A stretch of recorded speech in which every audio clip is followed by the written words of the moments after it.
Il Signore sia con voi. Dal Vangelo secondo Giovanni.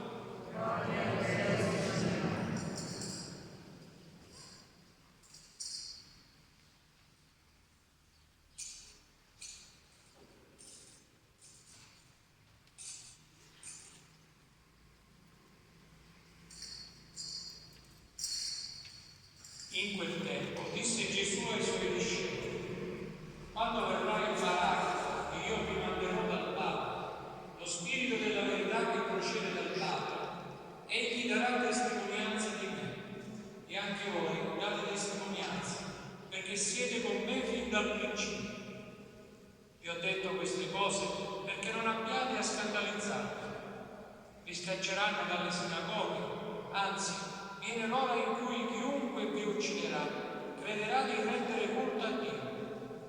E faranno ciò perché non hanno conosciuto né il Padre né me. Ma vi ho detto queste cose affinché, quando verrà la loro ora, ve ne ricordiate.